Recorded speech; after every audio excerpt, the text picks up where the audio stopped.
Assalamualaikum warahmatullahi wabarakatuh.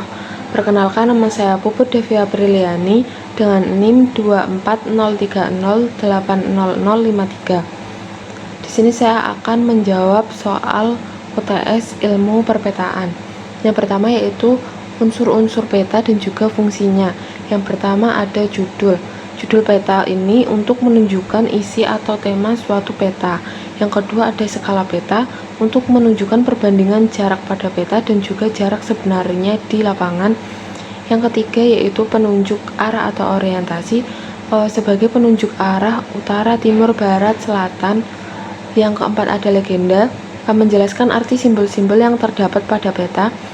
Yang kelima adalah simbol peta digunakan untuk mewakili objek atau fenomena geografis di permukaan bumi dalam bentuk gambar. Yang keenam ada insert, menunjukkan lokasi wilayah dalam konteks yang lebih luas, dapat diperbesar apabila daerah kecil itu tidak terlihat.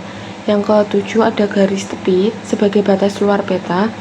Yang kedelapan ada sumber dan tahun pembuatan untuk menunjukkan asal data yang diperoleh dan juga tahun pembuatan peta tersebut. Yang ke-9 ada koordinat geografi atau garis lintang dan garis bujur sebagai penunjuk letak absolut suatu tempat di permukaan bumi. Yang kedua yaitu skala besar atau skala kecil yang akan saya pakai ketika membuat peta perumahan seluas 1000 meter persegi. Saya akan menggunakan skala besar karena luas lahan yang dipetakan hanya sekitar 100 meter persegi, sehingga diperlukan skala yang dapat menampilkan detail yang jelas dan juga akurat seperti batas tanah, bangunan, dan juga jalan di sekitarnya. Skala besar memungkinkan penggambaran objek di peta menjadi lebih rinci dan proporsional terhadap kondisi sebenarnya di lapangan.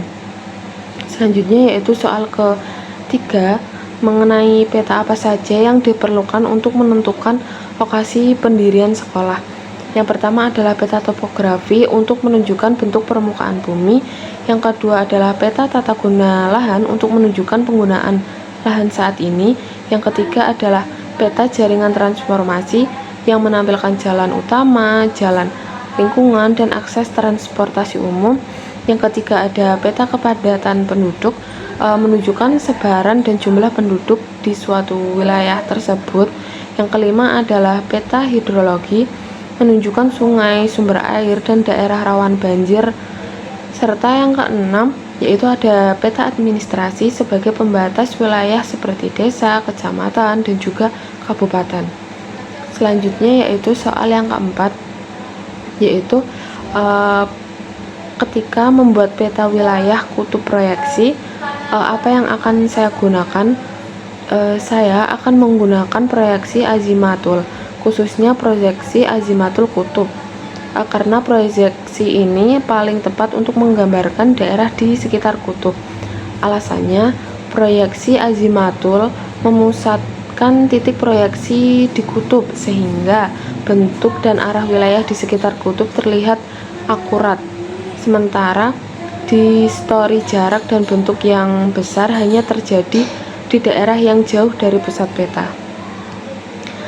Sekian jawaban dari saya. Mohon maaf apabila ada kesalahan dan kekurangan. Wassalamualaikum warahmatullahi wabarakatuh.